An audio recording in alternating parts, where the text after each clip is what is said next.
The committee shall now hear a report by the Special Rapporteur on the situation of human rights in Eritrea, Ms. Sheila Kitteruth.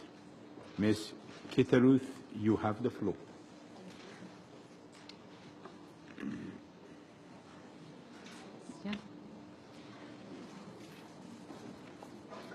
Mr. Chair, Excellencies, distinguished delegates, I address you as the Special Rapporteur on the situation of human rights in Eritrea.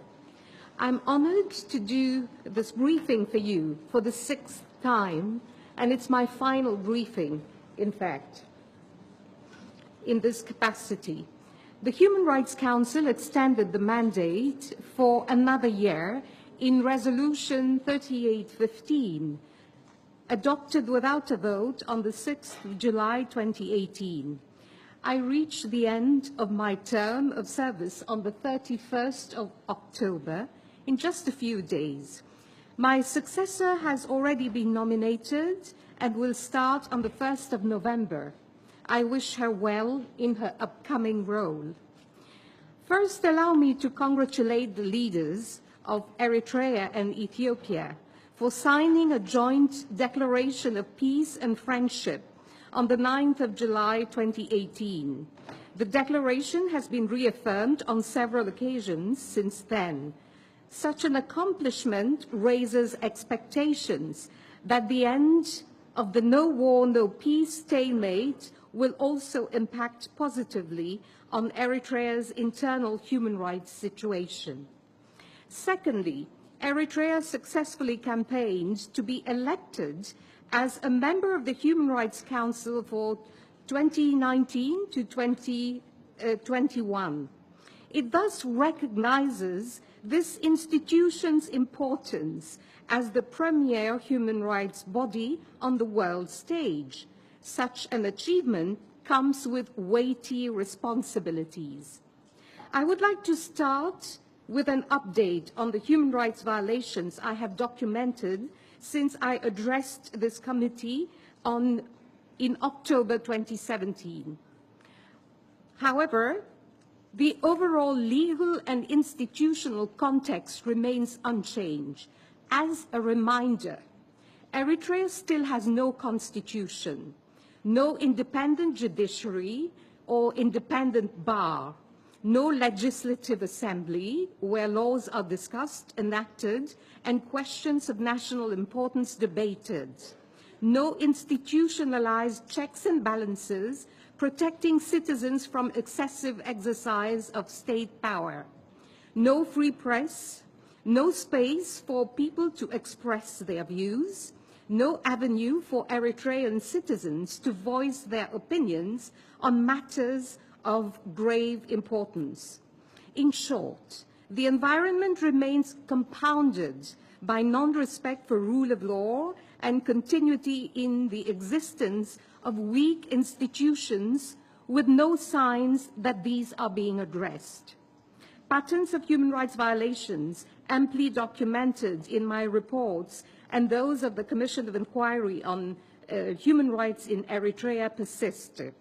These are incommunicado and arbitrary detentions, death in custody, enforced disappearances, breaches of the rights to freedom of expression and religion, among others.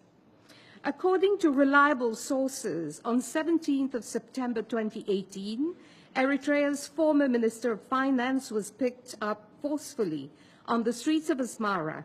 Since then, no news has transpired regarding his whereabouts or his worrying state of health. His wife was arrested in January 2018, also without an arrest warrant or being charged with a recognizable offense. Her state of health also raises concern. In August 2018, over 300 water tanker owners, drivers, and other workers operating in the field of water distribution in the capital city of Asmara were arrested over a dispute about water prices. Reportedly, they were called for a meeting and ended up being arrested and detained. A few were released after paying hefty fines, without appearing before a judicial or administrative tribunal. The majority, as we speak, remain in custody as they were unable to raise the fine money. Furthermore, Haji Musa Muhammad Noor, the late director of the Aldia school in Eritrean neighborhood of Asmara, was arbitrarily arrested and detained at the end of October 2017. He died in custody on the 3rd of March 2018. Several of those believed to have participated in peaceful demonstrations on 31st of October 2017 against the arrest and detention of late Haji Musa and other committee members were also arrested. Many of those were Aldia school students, their parents, including older people, women, and children. Reportedly, security forces effected mass arrest of over 800 after the burial ceremony of Haji Musa Muhammad Noor on 3rd of March 2018. The Aldia school committee members, as well as many of the people who were arrested during the 2017 or October 2017 protest after Haji Musa's funeral, are still in jail. While some children have been released, others were moved to several times until they reached a prison called Allah. Until now, parents have not been informed why their children were arrested. There are unconfirmed reports that some of the people arrested have been transferred to military training camps. The pattern of arrest detention remains the same. Mass arrests are carried out to instill fear. Prisoners are not allowed to exercise their fundamental rights to due process, to challenge the legality of their detention. Detained persons, including children, are kept incommunicado, and family members are not formally notified of the arrest and detention. I'm particularly concerned about children in Eritrean prisons. I would like to know from the authorities why those kids are still being arbitrarily held. When will they be released? And which measures are in place to protect them from abuse during arbitrary detention? During last year, people have contacted me about additional cases of enforced disappearances of their relatives since the early 1990s. They're still waiting to hear what happened to their loved ones, like this mother from Karen, who prays for the day she will be able to see her sons arrested in or about late 1999 and 2000. Her sons were in their early 20s when they were arrested and disappeared, not to be seen up to today. And forced disappearance is a crime, and perpetrators should be held accountable. With the border between Eritrea and Ethiopia reopening in September 2018, hundreds of Eritrean refugees have made their way towards reception centers along the border with Ethiopia. According to latest UNHCR figures, during the period 12 September to 12 October 2018, a total of 9,905 refugees were registered at the Endabaguna Reception Center, while 2,838 were awaiting registration. Amid earlier fears expressed by refugee population, Ethiopian authorities have indicated that they would respect their international obligation of non-refoulement. Eritreans are still expecting news about policy changes following the signature of the peace agreement. For example, Eritreans and the world are waiting to hear how the declaration of peace will affect the indefinite national military service. National military service is still in place, and conscripts have not yet been informed about any demobilization plans. Open borders have allowed the start of trade between the two countries. However, there are policies that are in place limiting the amount of money that Eritreans, including traders, can withdraw from their bank accounts. that is not 5,000 per month. This policy has a negative impact on small traders, including shop owners, making it difficult for them to compete with incoming traders. Despite the open borders, Eritreans still require an exit visa to travel abroad, effectively restricting freedom of movement. For example, Eritrean bishops were unable to attend a meeting in Addis Ababa held in July this year. Their exit visas were not approved. I take note of Eritrea's membership to the Human Rights Council for the period 2019 to 2021, and Eritrean's government's voluntary pledge to that effect. Consequently, to actualize the key responsibilities which come with such a membership, Eritrea should cooperate with all human rights mechanisms, including by replying timeously to communications from special procedures mandate holders, as well as the country-specific one. Currently, Eritrea's record is far from exemplary. Extending a standing invitation to special procedures mandate holders to visit Eritrea and respond positively to pending visit requests by all special procedures mandate holders, some of which date to 2003. As you know, I did not get access to the territory. The third one is to protect from intimidation and reprisal those survivors of human rights violations, witnesses, civil society representatives, cooperating with the human rights organs, human rights defenders, both at the UN and regional level.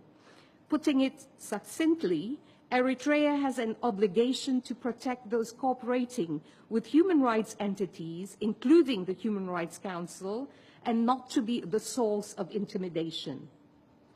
The achievement of peace between Eritrea and Ethiopia must be duly celebrated.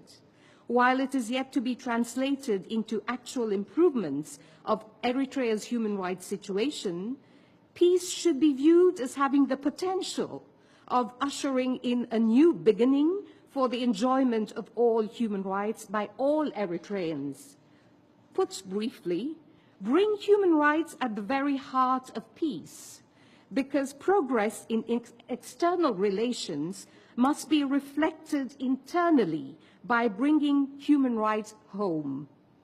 As a second step, the Eritrean authorities would need to take stock and account for what has happened to whom, where, and when. Families of the victims of enforced disappearance should be informed about the fate of their loved ones. People languishing in Eritrean prisons, some for excessively long periods, including the G15 and journalists, and others arrested more recently, should be brought before the courts as a matter of urgency or released unconditionally without delay. These would be impressive peace dividends.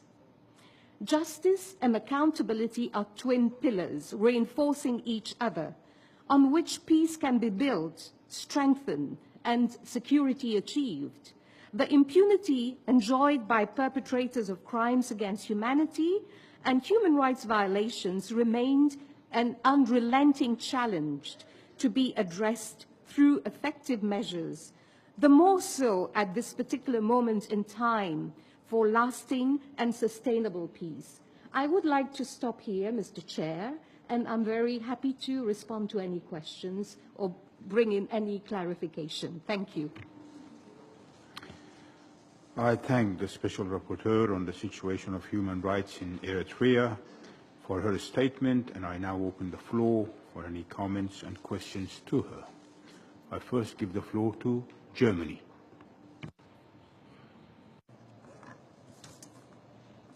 Thank you, Mr. Chair, Madam Special Rapporteur.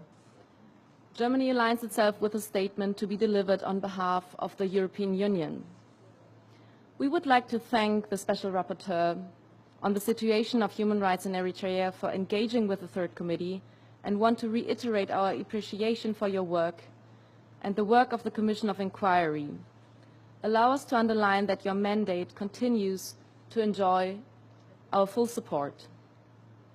Germany takes due note of the developments in Eritrea and in the region and welcomes recent steps in the peace process between Ethiopia and Eritrea. However, Germany remains concerned by the dire human rights situation in Eritrea. We encourage the government of Eritrea to demonstrate the necessary political will to improve the situation by taking serious, concrete and visible steps to implement legal and institutional reforms and by ending the unlimited and voluntary conscription into its national service. We urge the government of Eritrea to free all political prisoners and to stop the continuing practice of arbitrary arrests and detentions. We are also very concerned by the fact that detainees are often subject to maltreatment, such as torture or inhumane detention conditions. We agree with the Special Rapporteur's recommendation to apply the United Nations standard minimum rules for the treatment of prisoners, the Nelson Mandela rules, with immediate effect. We strongly recommend the government of Eritrea to actively contribute to in-depth reporting by cooperating with the incoming mandate holder, starting by allowing the Special Rapporteur access to all parts of the country. Thank you. I thank Germany. I now close the list and give the floor to Eritrea. Thank you, Mr. Chairman. At the outset, I would like to commend the manner in which you are steering the work of the committee. Last week, under the agenda item, the promotion and protection of human rights, the third committee discussed the progress and gaps in the promotion of and protection of human rights worldwide. The takeaway from the discussion is that the promotion of human rights for all remains a challenging task for every nation, and that international partnership in addressing the issue of human rights is best served by constructive dialogue and not through politicization, double standards, and stigmatization. In these discussions, Eritrea shared its view on the broader issues of promotion and protection of human rights. Today, without engaging in acronyms, I would like to highlight the following. Mr. Chair, peace and security, development, and human rights are recognized as the three critical pillars of the work of the United Nations, each having an impact on the other. The respect for the rights of the human person sitting at the center of these intersections is enhanced or hampered by how much progress is made in each pillar. In this connection, with the new dawn of peace in the Horn of Africa, Eritreans are joyous and filled with strong sense of optimism, deservedly so, after enduring and overcoming decades of adversity through resilience. The mindset and the resources that were devoted and diverted justifiably to maintain peace and security for several decades will now be redirected to other vital sectors to accelerate socio-economic progress, consolidate rule of law, and strengthen national institutions. We are determined to accelerate our efforts to create a country where peace, justice, and democracy prevail, a modern and dynamic nation anchored on equitable development, social justice, and harmony.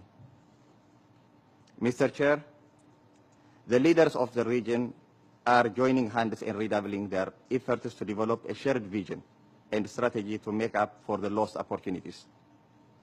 This is a remarkable watershed in the region. The international community has welcomed the new developments as significant and historic. What is needed from the wider international community is encouragement and solidarity for the region to sustain peace and meet the aspirations of its people. The negative impacts of the sanctions on the full enjoyment of human rights of all Eritreans cannot be understated. If continued, it will moreover harm meaningful regional cooperation and economic integration. Consequently, countries in the region, members of the Council, as well as the Secretary General of the United Nations, are adding their voices to the calls for the lifting of the sanctions on Eritrea. The region views it as a hurdle that ought to be removed immediately to promote peace, stability, and prosperity.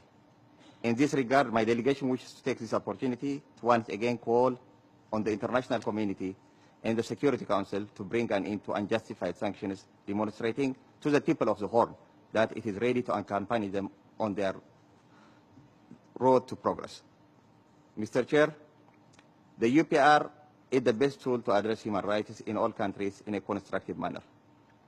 In full consideration to the UPR mechanism, Eritrea has submitted its third periodic report to the Human Rights Council, detailing achievements, challenges, and hard work to attain the higher standards in the respect of human rights and fundamental freedoms. Out of the 92 recommendations that Eritrea accepted during its second cycle, 8 recommendations, constituting 85.87%, are fully implemented, and 12 recommendations, constituting 14.13%, are partially implemented. Additionally, Eritrea is presenting its voluntary national report on the high-level political forum in 2009 to share the policies in place and the commitment needed in the implementation of the Sustainable Development Goals, including Goal 16, which covers the promotion of peace, access to justice, and the development of effective and accountable institutions. Mr. Chair, before I conclude my brief remarks, let me extend my delegation's profound appreciation to all the countries that place trust and confidence on Eritrea to serve in the Human Rights Council for the 3 years, beginning January 2019. Eritrea is committed to fulfill its responsibility to the fullest during its mandate. It will endeavor to strengthen dialogue and consultation, to establish a balanced and inclusive approach to all issues and situations to advance the human rights agenda of the Human Rights Council. I thank you, Mr. Chair. I thank Eritrea